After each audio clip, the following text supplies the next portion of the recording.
सद्गुरु श्री ब्रह्मचैतन्य महाराज गोंदवलेकर यांचं प्रवचन 24 जुलै. सद्गुरूला शरण जावे. प्रत्येक जण पोटाला खायला मिळावे म्हणून खटपट करत असतो, परंतु आपल्या इच्छेप्रमाणे आपल्याला मिळते का? नाही.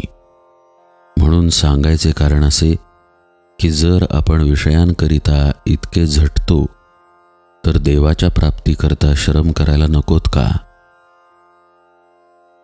संत सांगतात तो मार्ग चोखाळून पहावा.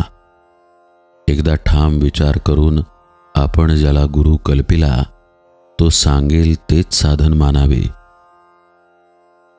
गुरु देहातच असावा हे मानणे चूक आहे. गुरु हे देहात कधीच नसतात. गुरु प्रत्यक्ष देवच आहे अशी भावना ठेवून वागले पाहिजे.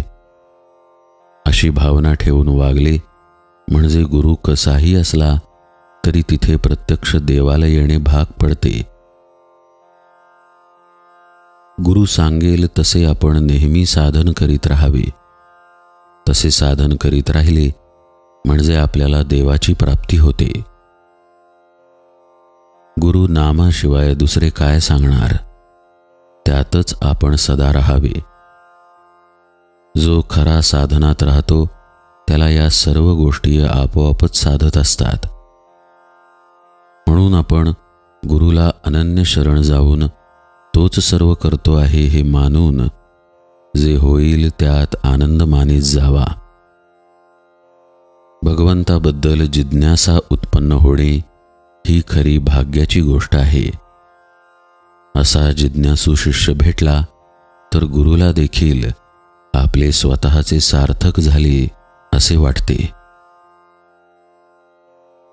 श्रीरामचंद्रांची जिज्ञासू अवस्था पाहून वसिष्ठांना फार आनंद वाटला आणि ते साहजिकच आहे. संतांनी एकच देव, एकच साधन आणि एकच गुरु मानला. त्याचप्रमाणे आपण एका नामात राहण्याचा प्रयत्न करावा. मुलगा हसत खेळत असताना बाप त्याला घेतो, पण रडू लागला की खाली ठेवतो. याच्या उलट मुलगा रडत असला तर आई त्याला घेते. हाच देवामध्ये आणि संतांमध्ये फरक आहे. बर्फामधले पाणी काढले तर काहीच उरत नाही. त्याप्रमाणे संतांमधले भगवंताचे प्रेम जर काढून टाकले तर त्यांच्यामध्ये मग काही उरतच नाही. साधन करण्याचे कष्ट न होता वस्तू साध्य करून घेण्याचा मार्ग म्हणजे सत्संगती हा होय. आपल्या मनावर संगतीचा फार परिणाम होतो. नुसता हेतू काम करीत नसून संगत काम करीत असते. संगत दोन प्रकारची आहे, घातक आणि उत्तम. विषयी माणसाची संगत ही घातक होय आणि सत्संगत ही उत्तम होय. सत्संगतीमध्ये असताना आपल्या ठिकाणी दोष आहे असे ज्याला कळेल तो लवकर सुधारेल.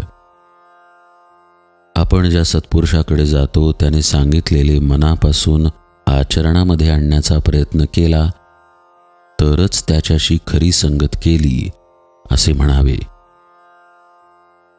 संताची प्रचिती पाहणे म्हणजे आपले प्रपंचातले काम मनासारखे होणे हे नव्हे. ज्या घटकेला आपले चित्त शुद्ध होते त्या घटकेला संताची खरी प्रचिती आली असे समजावे. संतांना ओळखण्यासाठी अनुसंधानाशिवाय दुसरे साधन नाही. जानकी जीवन स्मरण जय जय राम.